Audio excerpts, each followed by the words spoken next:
Okay, why don't we go ahead and get started. Welcome everyone. I know that we have unfortunately a little competition during today's time frame with some of the activities for Research Week, but I appreciate those of you who are here today.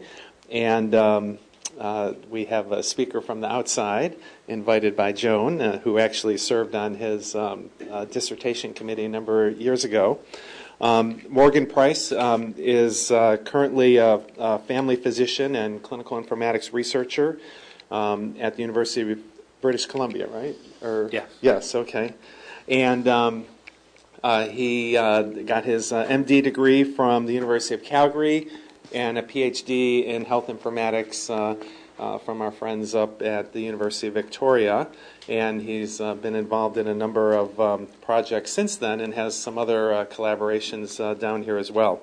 So I'll let him describe what he's going to talk about. Thank you. Then he wants the session to be interactive, I'm told. So I said that's never a problem with us. Thank you, Bill. So we have about an hour, and I do want to make this session interactive. We talked about what would I want to bring from up north down here in terms of projects that we're working on, and we picked something that's happening in Alberta.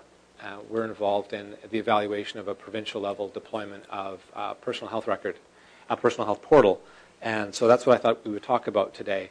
I do want to be interactive. I want us to sort of go off script if we want to and talk about things that are interesting for you that might relate to this project or some of the stuff that we're doing up north. First off, sort of who am I? I am a family doctor. I work in the inner city, so I work about a day and a half a week doing clinical medicine with the homeless, the hard to house, people with HIV, Hep C, addictions, and mental health issues in the inner city of Victoria, which I say in quotes because people go, there's no inner city in Victoria. It's this nice little quaint town. We actually have about 4,000 people who are active in our practice currently. There are 8 of us working as family doctors, and we have nurses and psychiatrists and nurse practitioners all working in a team, and I go up to some of the shelters and stuff as well. So for a population, we actually have a fair number of homeless. When I'm not doing that, the rest of the week, I am an assistant professor at UBC, and this is where it does get confusing because I live in Victoria. And in BC, we have one medical school with 4 campuses. So one of those campuses happens to be in Victoria. So I have cross appointments in 3 different departments at UVic, as well as my home base in the Department of Family Practice at UBC in Vancouver. My office is actually in computer science, and I've got grad students, as I was telling Joan, in 3 different departments across 2 different universities, and we try to fit them in wherever strategically is best for their learning. My big research partner is Jens Weber, who was the director of software engineering up at UVic. So we do a lot of sort of from conception through to deployment evaluation of clinical information systems, with a big slant on primary care, that's my background, and consumer health. And that's what we're going to talk about today. Any questions about who am I and how on earth I got down here? I mean, it's all Joan's fault, really. I managed to get her on my committee when I was doing my PhD, and we stayed in touch, and I've come down twice now. He draws cartoons, and he illustrated his dissertation through the most amazing cartoons. Hint, hint. Yeah, it was 450 pages, mostly because of the 150 figures. I think in pictures, and so it comes out, and it did come out in the dissertation. So I wanted to share some of my experience about evaluating the system. I'm going to tell you about the system, and if I'm standing in the way, I'll move out of the way a bit here. And I'll sort of talk about how we got involved and the history behind it, what we're doing and what we're trying to do. And I think it's unique in Canada to have had an independent group come into a provincial level project like this. And I think there's lots of interesting lessons to learn, so hopefully it's going to be of value for you. So what is this Alberta PHP? First off, people know where Alberta is. I didn't draw a map, but so it's one of the provinces. It's the second most western province. It's just on the other side of the Rockies. And they, a few years ago, had rolled down to a single health region for the entire province. So everything was being centralized, and the Minister of Health I can't remember if it was during an election or shortly afterwards, said, we are going to have a personal health portal for every Albertan in the province. And a line item was written in the budget, and tens of millions of dollars were put into this project. And we were blissfully unaware in BC that this was going on. And at UVic, I was just, I think I just finished up my PhD and was just working on a postdoc. And somebody from a steering committee in Alberta said, I don't know about this evaluation plan. This is a big project. I think we should have somebody evaluate our evaluation plan. And I happen to know some folks over in Victoria who have had an informatics program for 30 years, and they should probably come over and do an independent review. So Francis Lau was invited to do that, and I was his postdoc, so I was then invited to do the evaluation. And off we went to check out what was happening in Alberta. And lo and behold, the evaluation plan was effectively a satisfaction survey. Did you like getting a personal health portal? Yes or no, or maybe we'll have a 7-point Likert scale. It was very, very simple, and I'm being a little tongue-in-cheek there, but it effectively was a multi-million-dollar project that ended up with a satisfaction survey. And we said, well, I don't think that's appropriate. To know that this is successful and good use of money, just to say, yeah, I like the color blue, and I love the font choice you made. So we felt to give value back. We just didn't want to say, no, it's not sufficient. We wanted to say you could make it more sufficient by doing certain things. So we started to put together what we would recommend for them, which ended up coming back to us as a proposal to do the evaluation. So what we started with was a diagram not unlike this from the program that said, we're going to be releasing this personal health record in phases, and there's going to be a portal of anonymous content, so a knowledge base. Think of it as a collection of searchable handouts and other tools that you can say, I was just discharged from hospital, and they told me to go look up congestive heart failure, and they can go get a handout on congestive heart failure or the diet for congestive heart failure. The next release would be some more personalized content, so actually putting in a personal health record. And future releases would be then integrating that personal health record with provincial assets like the drug repository, so the dispensing record, lab systems, being able to schedule appointments with your family doctor. And those were sort of the grand visions of how this thing would go release by release. And they had this evaluation, hi Tracy, of so just seeing how it worked, and did people like each one, and then they would go and do the next release. We proposed a much more embedded release structure in sort of 3 phases.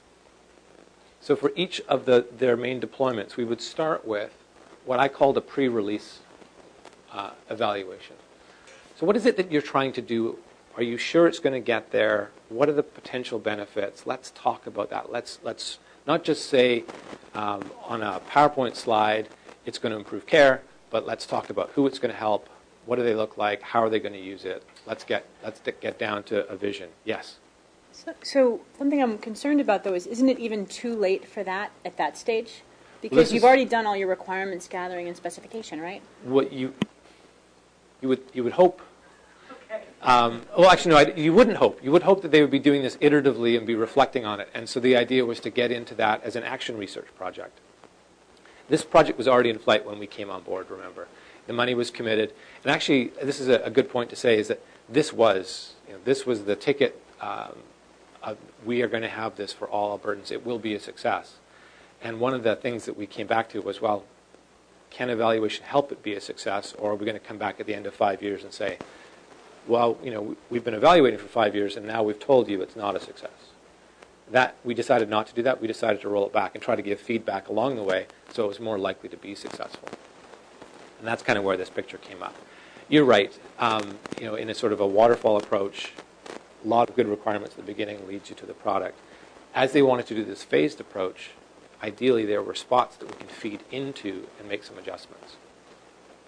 Since you asked for it to be interactive, please, yeah, this is good. So, but I'm surprised that in the way you described it, the first phase is just going to be go look up something, because it seems like the first phase for a health portal should be you've been told to get information on congestive heart failure and to have that provided, because you just in terms of the use of the portal, Because that's not a very tricky specification. It's really a doctor, says this is the materials. Usually they would be pulled at the clinic anyway. So I'm just surprised that they were so slowly staged, because the first use case, to me, I'm finding it really hard to even see what the use is, because if the search isn't good, the patient's just going to get frustrated and probably not use the portal at all. So you have a high chance of poor interaction early on. Absolutely. There's been lots of concern in this project of what's our first face that comes out, and will that impact? Will people never come back to this? And that's actually been probably a detriment to the project, because people are so nervous to put out something that isn't working. They really went that route just from a privacy perspective. They hadn't got their personal health record ready yet. They wanted to get something out. There are lots of, again, we want this personal health record, this personal health portal. I'm going to use that as a sort of global term. It needs to be live, and I mentioned this, it needs to be live on November 1st, and that was actually a mandate. So people came back and said, okay, by November 1st, we'll do this. And suddenly it was, this is what we're going to do. So that first release was really to meet a timeline in some ways. And it was actually, and I'll touch on it briefly, it was relatively small, what they did. And it wasn't so surprising. It was content that was purchased that was put up on a website. But the idea being here, and I'm going to focus on the personal health record, not the whole portal. We wanted to know more concretely what was this deployment going to be. If it's a small deployment to 12 people, do we know the kinds of people, and how is this going to help them? The design evaluation then reflects from here, does the tool meet what we were expecting it would do? And this might be a lab-based evaluation, and I'll talk about a couple of them. And then ultimately moving into a deployment. So once it's been put out there, what does it look like for people?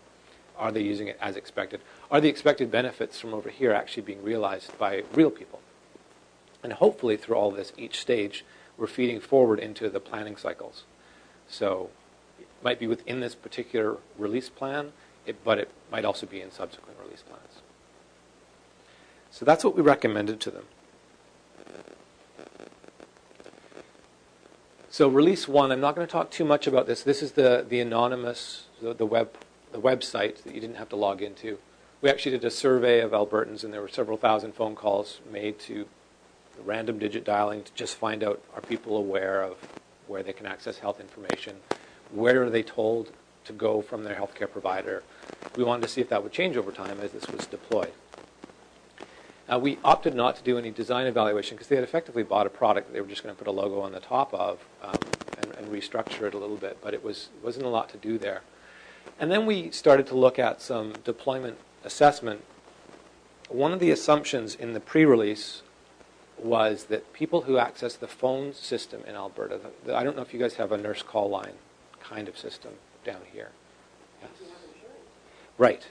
So we all have access to a free nurse line in Victoria. Or in Canada, in each province, they have a system that's, in Alberta, it's called HealthLink. They actually randomly phone people from the day before and ask them how did it go. So we piggybacked into this, some questions about the personal health portal to see, are these people then being referred back to the website?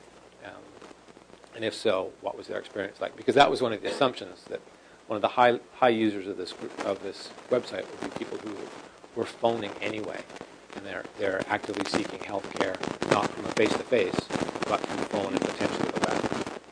So we found some information about that. The second release, which is what I'm going to speak a bit more about, is when we get into this personal health record. Our pre-release work, I'm going to talk about in a bit more detail. We used some techniques that we were developing in Victoria around modeling the circle of care for a patient and looking at how that circle of care might change when you introduce technology. From a design perspective, we looked at usability inspection and usability testing. And then we proposed a delayed cohort study. We weren't able to randomly deploy this to individuals. Politically, that just wasn't going to happen. The government wasn't prepared to let us have random access to people to get or not get. What it looked like the best we could do was to find some similar cohorts of patients in different clinics and give one group the portal, and then 3 to 6 months later give the next group the portal. And then to be able to compare and contrast those two cohorts. And then we proposed to do some additional work. As Release 3 was being planned, they wanted to embed provincial laboratory results into the PHR, so that when you looked at your information, it wasn't just stuff you had put in, but lo and behold, I got my A1C values. So we did some information gathering in British Columbia, where we already had something similar. And then, again, a sort of a similar plan. I'm going to focus on Release 2. One of our big challenges here is we needed to find what Canada Health Infoway loves to call sufficiently rigorous approaches to evaluation. And it really fit into the program plan. So this is that November 1st example. What can I do by November 1st that's going to help them be better on November 2nd? And that's a real challenge. I want outcomes. Sorry, you want outcomes for a knowledge base. It's going to show decreased mortality rates by November 1st. Okay, that's not going to happen. Let's be realistic, and let's see what we can actually do. So we used this model, and I don't know if you can see it all in the back, but effectively, this diagram actually became really useful with some of the folks in the decision makers, because they could understand this flow of time. So from a moment of go live, you'd expect the availability of whatever the component or product is to go up first. As availability goes up, hopefully system use goes up. So, oh, I know that there's a health record. I'm going to go log in. And then if it's good, you might log in a second time. If you've logged in a couple times, it might start to change how you interact with your own behavior. And there's a paper on this. The idea is that without use, you're not going to see that clinical behavior change. And without that clinical behavior change, you're not going to see changes in outcomes. So let's see where we fit in this pathway, depending on where we are compared to November 1st. And oftentimes, of course, it's here, right? We've got to talk about availability first, and then the next cycle we can talk about system use, and we can sort of build up from there. So this was actually surprisingly helpful for working with our colleagues in Alberta to try to structure what we wanted to evaluate when, and why we were excluding certain things, because it wasn't realistic to start evaluating patient outcomes, heart attack rates, 2 months after deploying a personal health record. Just, you're not going to see that change, so don't look for it, because you'll have a false failure. And those two words were actually very useful. Nobody wanted a false failure. They didn't want a failure at all. So, okay, so I'm going to pause there for a moment. So to talk a little bit about the approach and a couple of the frameworks that we started to consider at the beginning of this project. Any questions or comments? Yeah. Did they use any design methodology, design thinking, adding from design? No. I shouldn't say they didn't use methods for planning and deployment. There was lots of planning and lots of sort of work going on, but they were there wasn't sort of, they didn't take an agile approach necessarily. They had this release cycle thinking, but there wasn't that, and they were looking very much, they had looked at procurement and had procured a particular product, and then it was configuration of that product. So they fit into the vendor's unnamed process. Joan? So the circle of care model, which is Yeah. the reason we have the illustrations, Mhm. so creative with the distributions and illustrations. Are you going to talk about that later? Maybe in 2 slides. Yeah, I'll talk about a little bit about that, because we did use those, and I've got a couple of diagrams. Any other questions?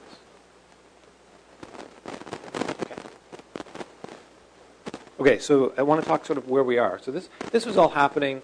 My son was just understanding gravity a little bit at that point, was falling down all the time, and that's when we went off. He's now 5.5. So, we've been at this for about 5 years now. So after we proposed all this stuff, they came back to us a few months later and said, would you guys be interested in doing this? And we said, yeah, okay, we'll come in and start to do this assessment. We did some of Release 1, and then we got into Release 2. And that's where I'm going to spend some time. So this is the anonymous portal. I talked about it earlier. I don't think it's that interesting unless you guys are really keen to know about patient handouts and stuff. Yeah, okay. Quick. All right, so the initial personal health record was a targeted release. They had initially envisioned this as a series of targeted PHRs to different groups. We're going to go to cardiac rehab because that's a good group to work with. They've got a program, they're engaged. We can give the PHR to people as they enter the rehab program. 8 weeks later, they're out of rehab. They will have used it with their clinicians, their nurses, their physicians, and then potentially change the program over time so that they can use that in a way to give better follow-up post-MI. Then we can do the same with COPD patients or rheumatoid arthritis patients, or you name it, we'll pick the groups. And that was really the plan from the program's perspective for a couple of years, that they would go out with these different groups, learn something, build some tools for that particular group, and then build their way to what they started to call a general public launch. So eventually it would get out to the whole province, but they could at least get some knowledge through these different cycles. So this is release 2, so what we have proposed, and I'm going to talk a bit about the 3 pieces. We weren't able to do the delayed cohort in the end, interestingly. So this was, can we do a randomized control trial? No, we can't. We can't randomly give to Okotoks something that we don't give to Red Deer, that we can't give to Edmonton. And eventually we boiled it down to, can we do a delayed cohort? And we've got 2 groups that we can work with. Unfortunately, they weren't able to recruit the second group. So we had 1 group. So in the end, we just did effectively a case study. So the pre-release evaluation. How many people are familiar with personas from software development? Okay. So we made 3 personas. These are patient-specific. They are targeting what people talked about from, we will treat cardiac rehab patients. Okay, great. Let's talk about one of them. And then we map that person down to what the expectation was. And then we validated these personas and their scenarios with clinicians, patient representatives, and groups that were sort of the stakeholder groups. So for those of you who aren't familiar with a persona isn't a 65 to 85-year-old person who, it is Mark Ive. Mark is 69. He has congestive heart failure, hypertension, osteoarthritis. He actually does live in Okotoks. He's on his computer a bit. He knows about Skype. He Skypes with his grandkids who live out in Atlantic Canada. And this is Mark, and you get to know Mark and what his goals are. And he's a bit grumpy in that picture, but that's just that picture. He's much happier the rest of the time. Then you start to sketch out the circle of care for Mark. And this is what Joan was asking about. So who is in Mark's circle of care, and who's involved when he has a heart attack? So he lives in Okotoks, and over there he's got a home care nurse that visits every once in a while. He's got his pharmacist, his family doctor, and he knows the folks at the lab. And so we sort of built out this storyline, and we get to understand these people. And unfortunately, he also knows the paramedics because he has a heart attack. And in Okotoks, he goes from Okotoks to Calgary because that's what happens. And again, we picked these places intentionally to sort of show this story. And in Calgary, he has a whole other group of providers while he's in the hospital. He's got cardiac nurses and dietitians and hospital pharmacists and OT and PT and a cardiologist. And he's got a home care liaison that then helps structure his plan to come back to Okotoks later on. So with this persona, we kind of have a series of scenarios that we sketched out. And he has a family doctor visit before his next heart attack. He has another one. Then he has a heart attack and ends up at hospital. He goes to the cardiac rehab program because, remember, that's what they wanted to target, the benefit of this PHR. And we sort of wrap this story around this sentinel activity so we know that would it help anywhere leading up to this, and would it help any time afterwards? And try to then drive out what the additional requirements were and map that back into what was pre-existing. So try to see if that PHR would actually support Mark, at least in theory. And then we validated all these, as I said before, with clinicians and patients. Yeah, it's a little bit easier to read. So from that pre-release work, We set the expectations. It actually gave us the framework we needed to do the next phase, which was, all right, now the consortium of vendors has configured the product. They've gotten our feedback. They're getting closer to go live, hopefully in a few months. Can we give them some specific feedback? And this is where we did usability inspection and usability testing. We had to fit, again, the needs of the project to what we were allowed and not allowed to do. So we actually weren't allowed to do usability testing. There's the concern, which was really interesting for me, was no, we don't want to have unsafe people coming and looking at a product that wasn't ready yet. Can you do something else? Okay. They're pretty safe people, I think, and they know it's testing, but okay. So we did usability inspection first, which is, for those of you who aren't familiar, it's sort of an expert walkthrough. So somebody who is an evaluator does the inspection. We used the personas to try to make it as realistic as possible. We sort of did a parallel heuristic evaluation, so just looking at, do the buttons make sense, or does navigation make sense? Is there help on every screen? Heuristic style evaluation with the parallel, okay, I'm going to be Mark Ive, and I'm going to wear that hat, and I'm going to put in all my data, and our personas actually have pages of information, so we can pull out. I want to put down the fact that I exercise. Okay, let me put that in. And they'd have actually, our analyst has that information to be able to put in. And then we would work those work-throughs through and see where the challenges were. Yeah, so there was this time they weren't quite ready for us. And then we went to usability testing. I'm going to merge the results together. So a few months later, we went to usability testing when they thought they were ready. And we actually did usability testing, both letting people just think aloud and explore. And then when they didn't touch certain pieces we wanted them to, we gave them the data from the personas like Mark Ive and said, now I want you to please document the fact that you have these kinds of medications. And here's the specific information.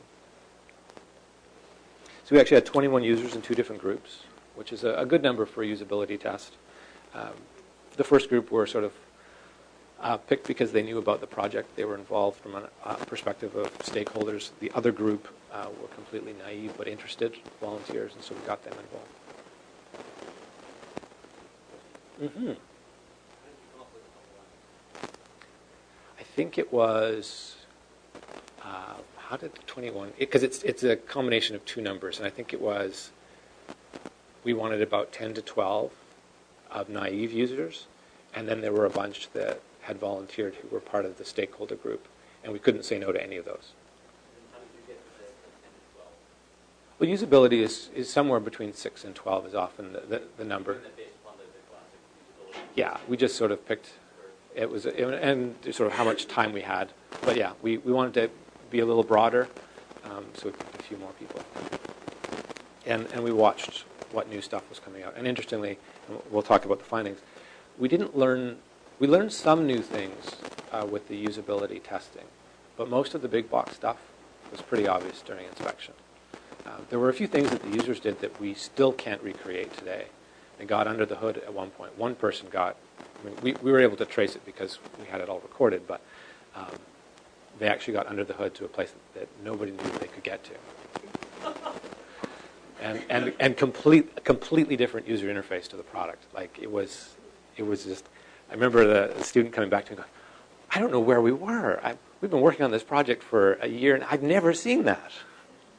And then eventually they said, yes, no, there's another back end of the system and you can't get there from here. Oh. So I'm going to group these into a couple of categories. So I think you may recognize the product. I've got a couple of screenshots, but there are certainly some information architecture problems. I'm a usability guy. I'm a family doctor who likes the screen. I draw things. I mean, I used to be an animator. I end up talking about information architecture and data quality because I have to. It just, it's the problem behind the system that makes the system work strangely. So information architecture in this particular product is quite interesting. So a couple things from the screen side. There was a really deep navigation hierarchy that was created. So here, I don't know if you can read it from the back, but it says health history and medications. So this is already a couple tabs in. View, search, add, and edit health history and medications here. Except you can't. This is actually the launch page to go to those sections to be able to do those things, right? Nice icons, conditions, find more. That's where you add a health condition. So you're a couple of layers down before you can actually add some data, which is really interesting. People were having a hard time finding out where to put stuff. So when you said, please record your blood pressure because you've had a heart attack, we want to make sure your blood pressure is well controlled, we want to check your weight because you might have congestive heart failure, put those two things in, please. Where would I put that? And eventually people would start to find those things, but they were buried so deeply. The other thing from information architecture that was really interesting, that came out both inspection and in testing, was the module-centric design of this tool. So you can create a module, build a widget, stick it on any page you want to. But those were effectively, I think, sort of in a simple way, you can think of it as sort of a bit of HTML connected up to a table in a database. I mean, it's more than that, but think about it that way. And what was happening was the Alberta Health folks were picking the widgets and not thinking about how they interacted between the widgets. So here we have add cholesterol. Do we need a cholesterol widget? Oh, this is cardiac rehab. This is our targeted group. Of course we have to have a cholesterol widget. So they tick the box of cholesterol widget. Unfortunately, they also tick the box of lab widget, because lab you need to have because you've got cardiac rehab and they do lab work. But cholesterol widget with a table, lab widget with a table, and never the two will meet. So I go in and I put in my total and my HDL and my LDL. And I apologize, this is in Canadian units. Interestingly, it was, in our first inspection, it was all still in US units, in which cholesterol for us is a total, cholesterol of 3 is fantastic. Very, very different down here.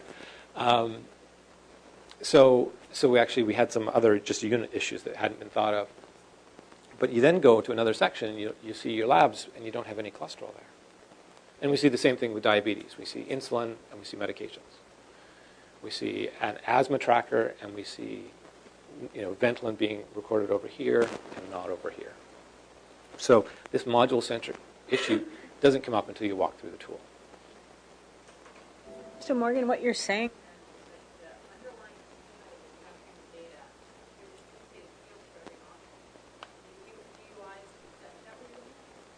Pretty close. What they had was, again, it was a feature that was, you can have whichever widgets you want for your, right? But the way it was implemented was very similar to SharePoint and how you would have sort of, these, I can't remember what web parts, I think is what SharePoint calls them. And as long as you only have one thing that has a calendar, you're fine, right? Because the calendar widget does its thing. But as soon as you're trying to interrelate those things, and of course, last time I checked, I'm pretty interrelated, so I want to have all those things working together. So there were challenges with content. There was this concept of, we're going to target cardiac rehab. And so what does a cardiac rehab patient need? Well, they need their cholesterol widget, right? But they said, well, do we need care planning? Yes, we need care planning. So that's excellent. So you can pick any care plan you want as long as it's the cardiac wellness plan, because this is targeted at cardiac patients. But of course, cardiac patients don't have any mood issues or any other concerns. So it became very, unfortunately, it was so targeted that it was actually a challenge for us to complete our scenarios.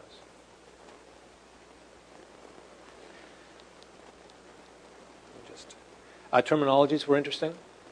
So I think they had pulled out a set of terminologies that really weren't patient-specific.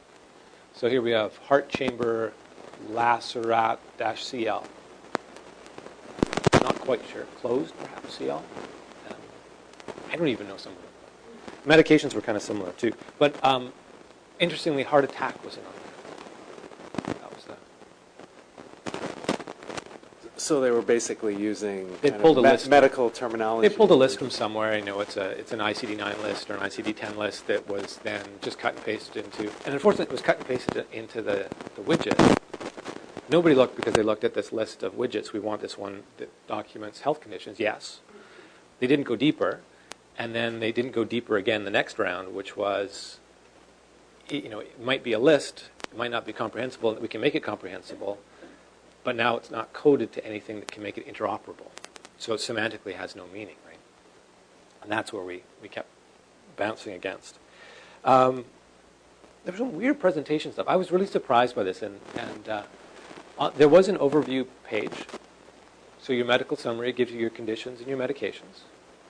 So I don't know if the very back I'm going to pick on. I won't pick on anybody. Can you see how many conditions there are? 3. How many medications there are? How did they choose that number?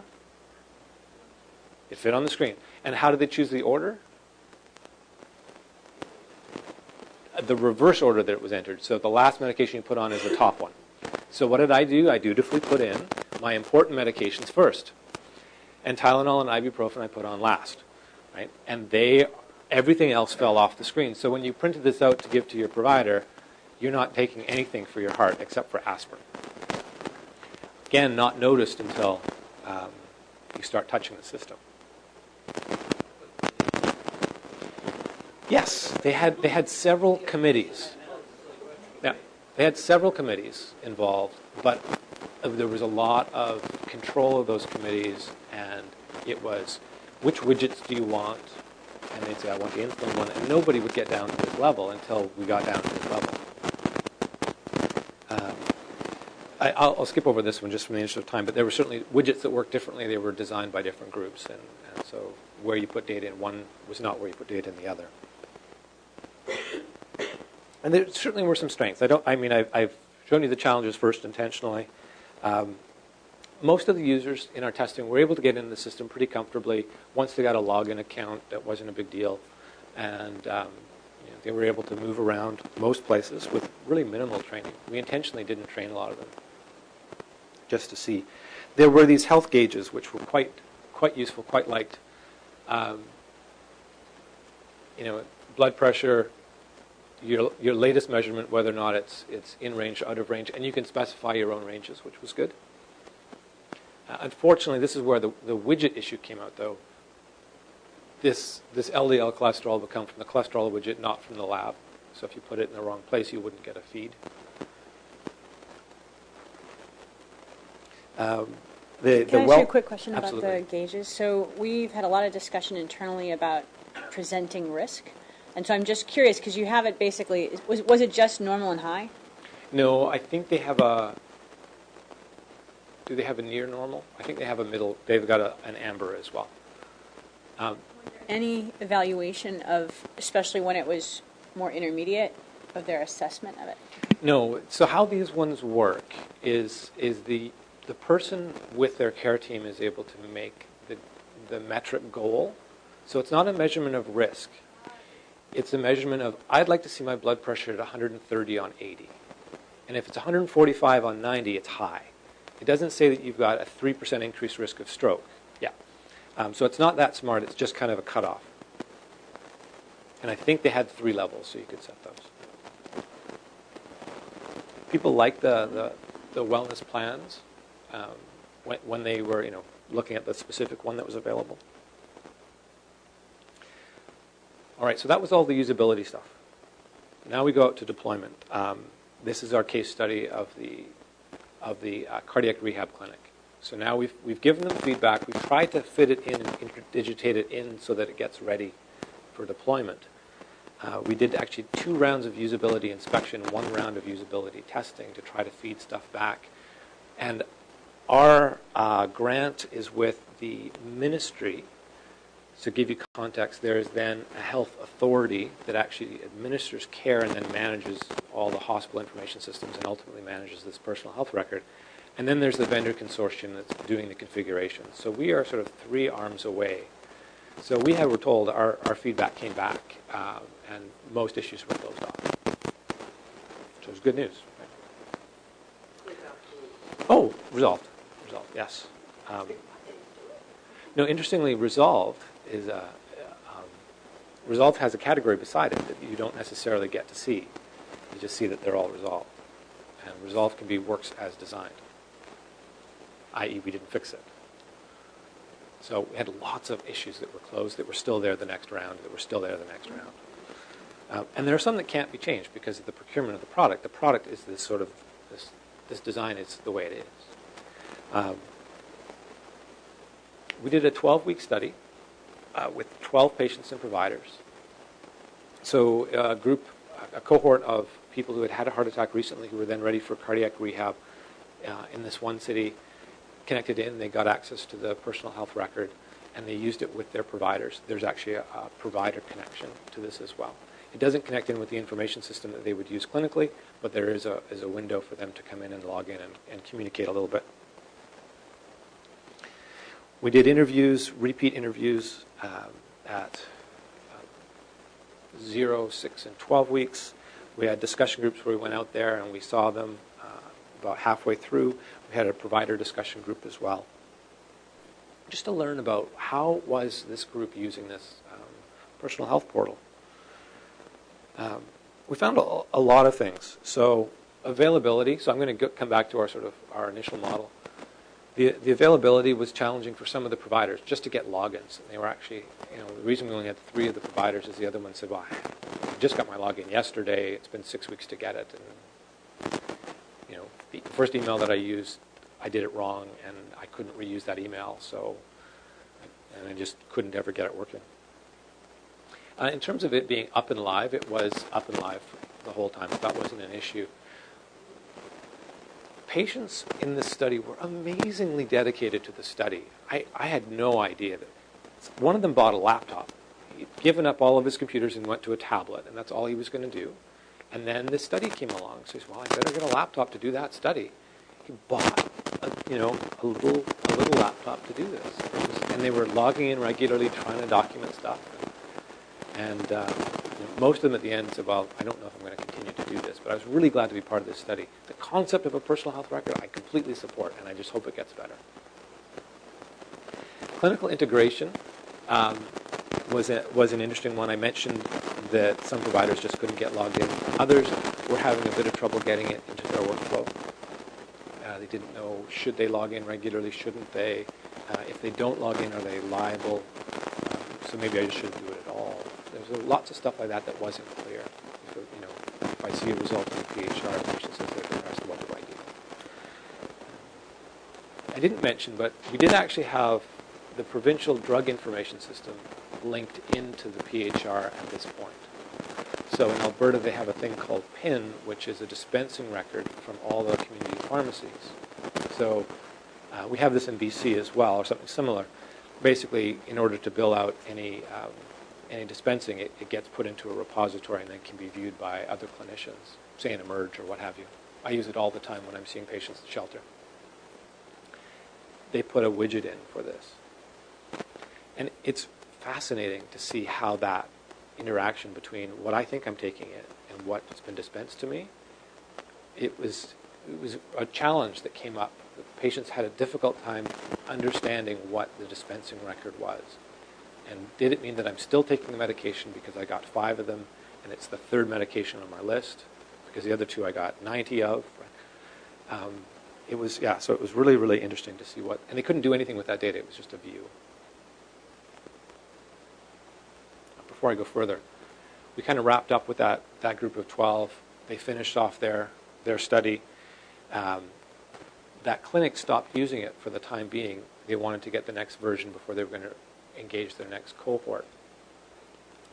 And they're still waiting at this point. We finished off that piece, gave the feedback to Alberta Health, and then they suddenly had an opportunity to engage Cancer Surgery Alberta.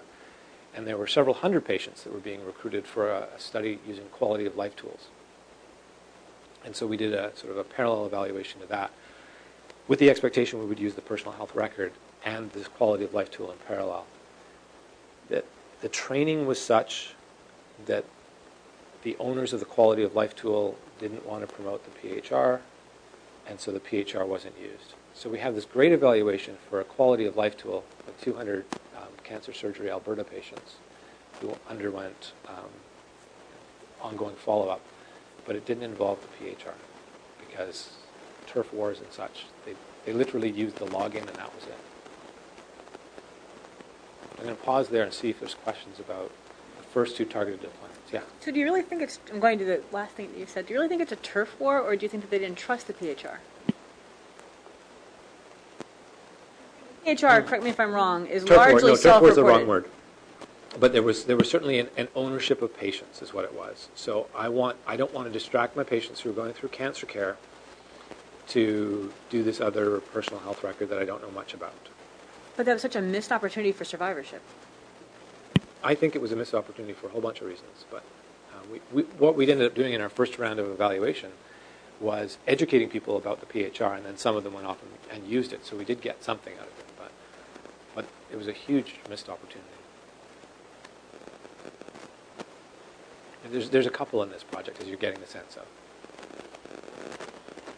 of. Any other questions about that initial targeted deployment?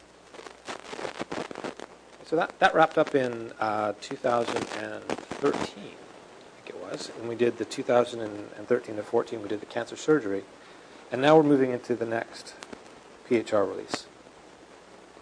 So based on what we found in that first one with the cardiac group, we proposed back to the Alberta Health that we could look at medication reconciliation.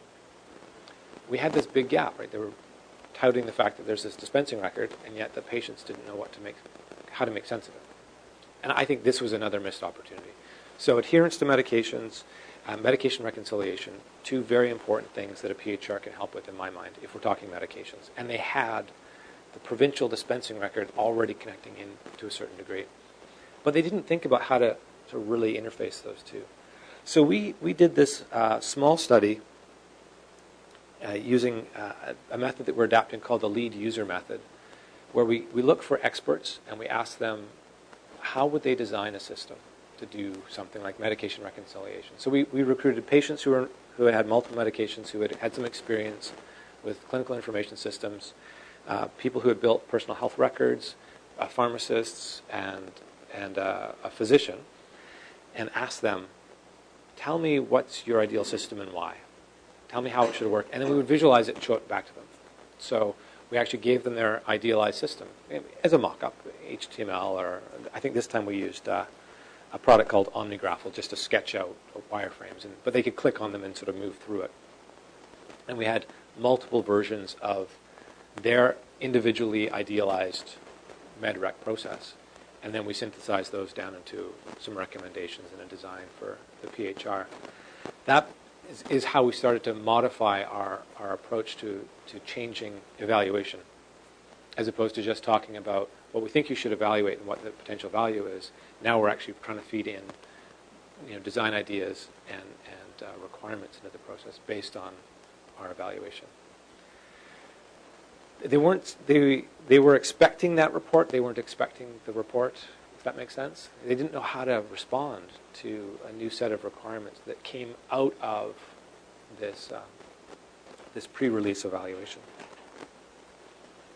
And then right now where we're sitting in this next cycle is the vendor has taken away a whole bunch of the requirements. They're putting the version 2 out. We'll be getting access to it about 2 months' time to be able to look at the next version of the PHR. Yeah. Keep asking No, it's questions, good. but It's good. You had a real opportunity there for you described all of these bugs that were fixed, works as described, where it was clear that users were like, this isn't optimal or this isn't working. And I'm wondering if those were reconciled in the idealized designs, or maybe it's because you only focused on medication reconciliation, you didn't see it. Yes, it's a good question. MedRec didn't exist at all as a product in there, so it wasn't like we said, well, here's health conditions and this is what we think the new one should be. We did lots of discussion about that in our usability recommendations. So we said, here's the challenge, like that deep navigation. Surface the navigation up, have a summary screen, don't have a summary screen that only shows the last 3 medications. This is what it should look like. So there was lots of recommendation like that. MedRec was different in that it didn't exist at all, so it was completely new. So where we're sitting now, usability hopefully for the new version, and they've now had a 1.5 years to embed some of the changes. They went very quiet for a while. They've gone back to the anonymous website with more content, so they're building that up, but they haven't re-released the PHR. So we're going to see it soon. Hopefully there'll be some more significant changes than what we saw the first round. And they're planning a general public launch for the beginning of 2016. So it will be websites on, everybody come. So from an evaluation perspective, in terms of a method to recruit and randomize, that's not going to be an option again. We need to think of new ways. And I'd be really interested to see what people would think of in terms of deployment evaluation. When something gets turned on and anybody could technically go in with an Alberta health number and get an account, how do we try to structure an evaluation that increases the rigor as opposed to just a case study? So how about I pause there and see if anyone's got an answer to my tough question? Some of the stuff that I've done in the past, sort of trying to answer that question, and again, specifically with patient portal use, is to, at least in the Epic system, it's tracking audit trails. So users log in, which means they're on, how long they're on. And then we'll do run charts. We'll do it week by week. Yep. We'll plot how many times a particular, are they looking at their medications? Are they looking at their allergies? We'll plot how many users are doing it that week. We'll do a new release with new functionality and see if there's an uptick in the run charts. Yeah. If there's not, then we know that we either haven't educated them about it or our new design has failed.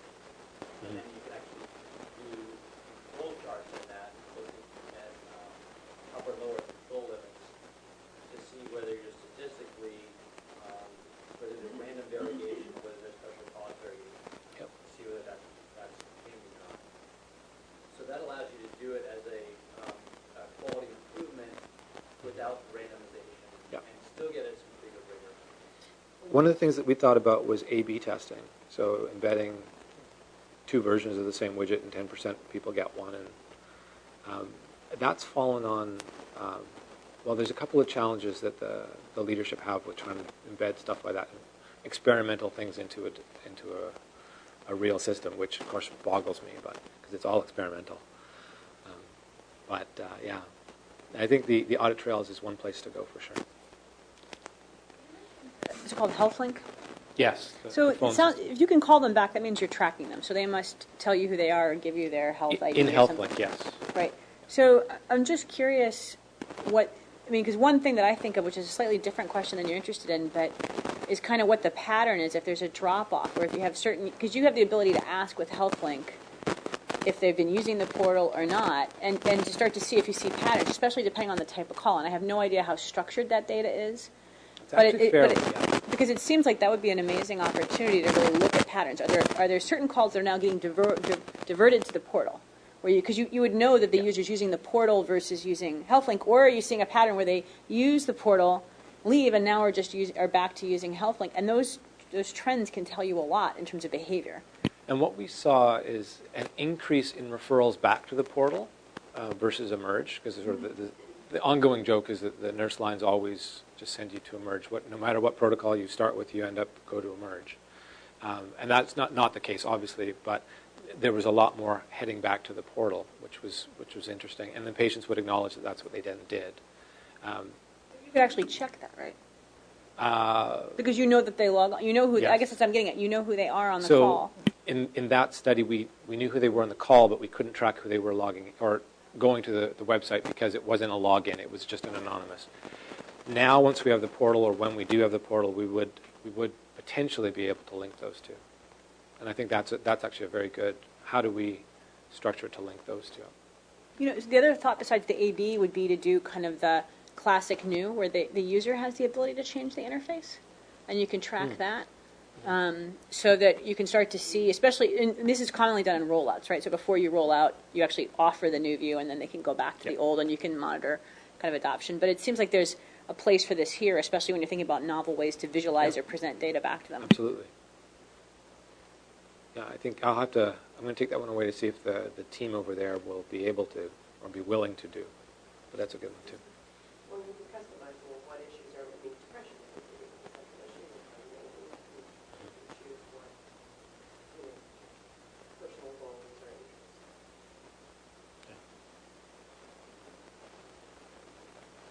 What were the concerns about randomizing and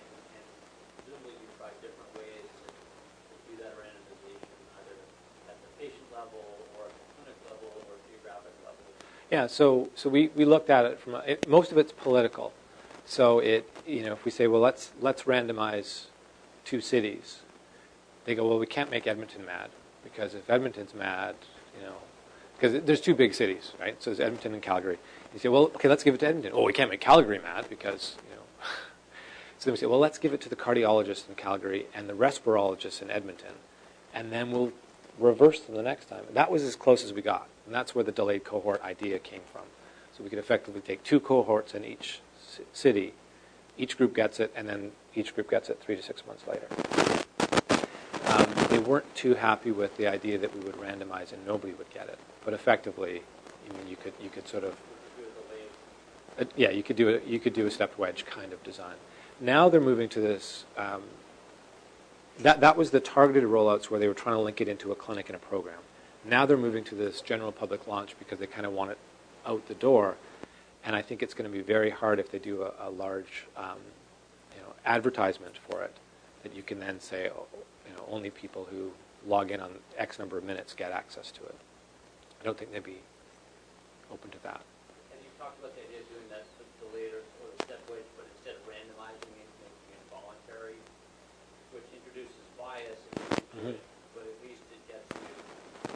Yeah, I think, ultimately there is going to be, it's a voluntary program, and they're not going to get a huge percentage of people. I think Kaiser probably has one of the higher numbers that I've seen in terms of, supposed adoption of a personal health record, and that's nowhere near half.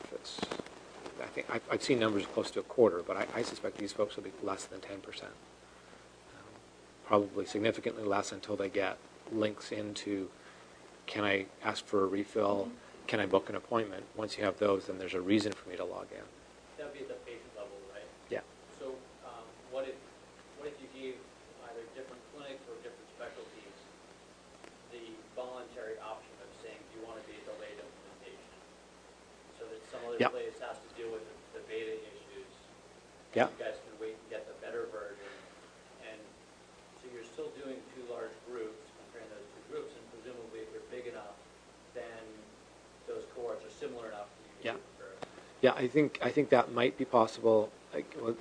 Again, if they're going directly to consumer, though, you might say all these docs agreed not to promote it within the clinic, but they got a mail out in the mail, and so my patients have started to use it anyway. I think it's going to be the opposite. I think it's going to be a recruitment challenge. If the past is indicative of what's coming, that's going to be the bigger issue. People will log in, and those curves that I showed you at the beginning, of everything going up, there's going to be a blip up and then a tapering off. Is what I wouldn't be surprised to see. Just in terms of it's flashy, it's interesting, but where's the value?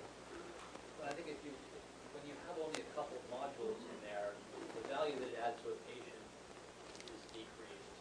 You get the tipping point effect when you get enough modules, or you get the right modules in there. But now it has some value because you can do a variety of different things in it. But maybe it's just not a long fun. And there are more now, or there will be more soon. And I haven't quite seen what's there next, but that's the intention. Thank you. Now it is 12:30 exactly, so should we pause there? And Yeah, why don't we pause and if people want yeah, I've got time afterwards, absolutely. come up. But thank you very much. Thank you. Hopefully it's helpful to you. It was, thank you.